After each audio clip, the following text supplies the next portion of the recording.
اعوذ باللہ من الشیطان الرجیم بسم اللہ الرحمن الرحیم الم تر الی الذین خرجوا من دیارہم وهم الف حذر الموت فقال لهم الموت ثم احیاهم ان اللہ لذو فضل علی الناس ولکن اکثر الناس لا یشکرون وقاتلوا فی سبیل اللہ واعلموا ان اللہ سمیع علیم من ذا الذی یقرض اللہ قرضا حسنا فیضاعفہ لہ اضعافا کثیرا واللہ یقبض ویبسط والیہ ترجعون۔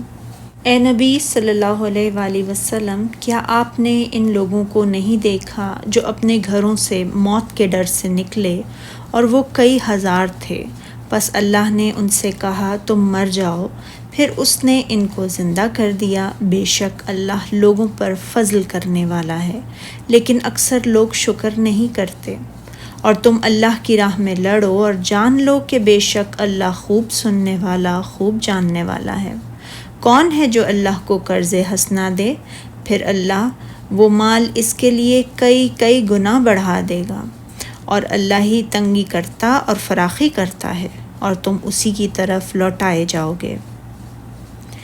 امام ابن ابو حاتم نے حضرت ابن عباس رضی اللہ تعالیٰ عنہ سے روایت کیا ہے کہ یہ لوگ دواردان نامی بستی میں رہنے والے تھے، اور دواردان نامی ایک بستی کے رہنے والے جو وسات کی طرف سے ایک فراخ 3 میل کی مسافت پہ تھا، اور حضرت ابن عباس سے روایت ہے کہ ان کی تعداد 4000 تھی، اور یہ طاعون کی وجہ سے اپنے گھروں سے نکلے تھے اور کہتے تھے کہ ہم ایک ایسی زمین میں چلے جاتے ہیں جہاں موت نہیں ہے، لیکن جب ایک جگہ پر پہنچے تو اللہ تعالیٰ نے ان سے فرمایا مر جاؤ، تو یہ سب مر گئے۔ پھر ان کے پاس سے اللہ تعالیٰ کے ایک نبی کا گزر ہوا تو انہوں نے اللہ تعالیٰ سے دعا کی تو انہیں زندہ کر دے، تو اللہ تعالیٰ نے انہیں زندہ کر دیا۔ ارشاد باری تعالیٰ ہے، اے نبی صلی اللہ علیہ وآلہ وسلم، بھلا آپ نے ان لوگوں کو نہیں دیکھا جو شمار میں ہزاروں میں تھے اور موت کے ڈر سے اپنے گھروں سے نکل بھاگے تھے۔ کئی ایک ائمہ سلف نے ذکر کیا ہے کہ یہ لوگ بنی اسرائیل کے زمانے میں ایک شہر کے رہنے والے تھے، اور ان کے علاقے میں آب و ہوا خراب ہو گئی، جس کی وجہ سے بہت شدید وبا پھیل گئی، تو یہ موت کے ڈر سے بھاگ کر جنگل کی طرف چلے گئے اور ایک وسیع و عریض وادی میں جا کر پڑاؤ ڈال دیا، جس سے وادی اپنے دونوں کناروں تک بھر گئی۔ تو اللہ تعالیٰ نے ان کے دونوں طرف فرشتوں کو بھیجا، ان میں سے ایک وادی کے زیریں طرف اور دوسرا بالائی جانب تھا۔ ان دونوں نے اس قدر زور سے چیخ ماری کہ یہ سب کے سب چشم زدان میں مر گئے۔ ان کو گڑھوں میں ڈال دیا گیا، اوپر دیواریں اور قبریں بنا دی گئیں۔ بہرحال یہ سب فنا ہو گئے، گل سڑ گئے، اور ان کی لاشوں کے ذرے بھی بکھر گئے۔ پھر ایک عرصہ دراز کے بعد انبیاء نبی بنی اسرائیل میں سے ایک نبی کا وہاں سے گزر ہوا، جن کا نام حزقیل تھا۔ انہوں نے دعا کی اللہ تعالیٰ نے ان کے سامنے انہیں زندہ کر دے۔ اللہ تعالیٰ نے ان کی دعا کو قبول فرما لیا اور انہیں حکم دیا کہ وہ یہ کہیں، اے بوسیدہ ہڈیوں، اللہ تعالیٰ حکم دیتا ہے کہ تم جمع ہو جاؤ۔ اس سے ہر جسم کی ہڈیاں آپس میں یکجا ہو گئیں۔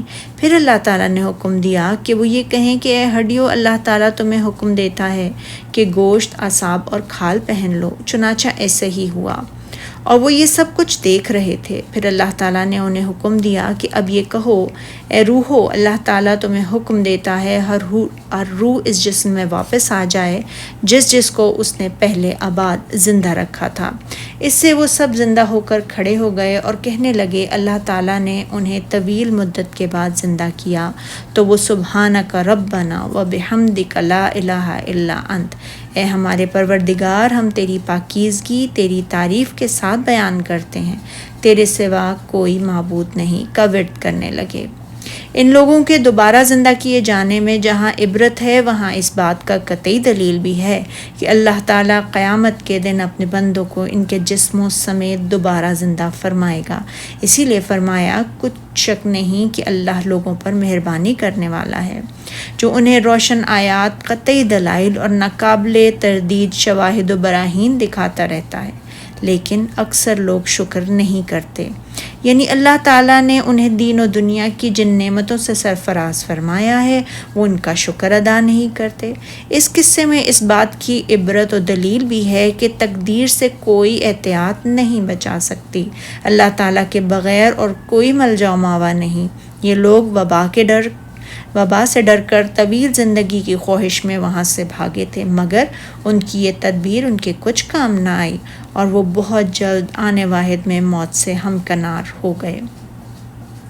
اور ارشاد باری تعالیٰ ہے، اور تم اے مسلمانوں اللہ کی راہ میں جہاد کرو اور جان رکھو کہ اللہ سب کچھ سنتا، سب کچھ جانتا ہے۔ یعنی جس طرح کوئی تدبیر تقدیر سے نہیں بچا سکتی، اسی طرح جہاد سے فرار و اجتناب موت کو قریب یا دور نہیں کر سکتا، بلکہ انسان کی عمر، اس کا رزق مقرر اور طے شدہ ہے کہ اس میں کوئی کمی بیشی نہیں ہو سکتی، جیسا کہ ارشاد باری تعالیٰ ہے سورہ آل عمران میں۔ یہ وہی لوگ ہیں جو خود تو جنگ سے بچ کر پیچھے بیٹھے رہے، مگر لوگوں نے اللہ کی راہ میں جانیں قربان کر دیں۔ اپنے ان بھائیوں کے بارے میں کہنے لگے، اگر ہمارا کہا مانتے تو قتل نہ ہوتے، کہہ دیں کہ اگر سچے ہو تو اپنے اوپر سے موت کو ٹال دو۔ اور فرمایا سورہ نساء میں، اور وہ کہنے لگے کہ اے اللہ، تم نے ہم پر جہاد جلد کیوں فرض کر دیا؟ تھوڑی مدت اور ہمیں کیوں مہلت نہ دی؟ اے پیغمبر، ان سے کہہ دیں کہ دنیا کا فائدہ بہت تھوڑا ہے، بہت اچھی چیز تو پرہیزگار کے لیے نجات آخرت ہے، اور تم پر کھجور کی گٹھلی کے دھاگے کے برابر بھی ظلم نہیں کیا جائے گا۔ اے جہاد سے ڈرنے والو، تم کہیں بھی رہو، موت تو تمہیں آ کر رہے گی، خواہ تم مضبوط قلعوں میں ہو۔ ارشاد باری تعالیٰ ہے، کون ہے جو اللہ کو قرض حسنہ دے، پھر اللہ وہ مال اس کے لیے کئی گنا بڑھا دے۔ اللہ تعالیٰ نے اپنے بندوں کو نفاق فی سبیل اللہ کی ترغیب دے رہا ہے۔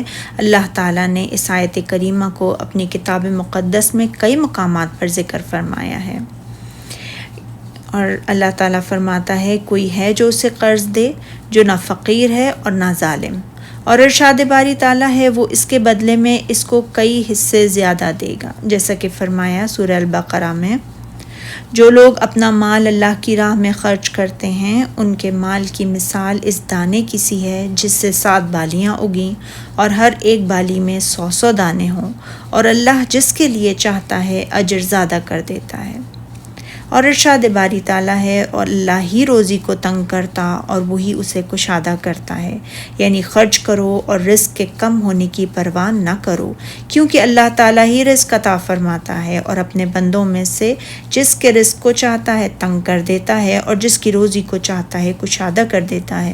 اس کے یہ تمام فیصلے اسی کے حکمت بالغہ کے تحت ہوتے ہیں، اور تم اس کی طرف لوٹ کر جاؤ گے، یعنی قیامت کے دن۔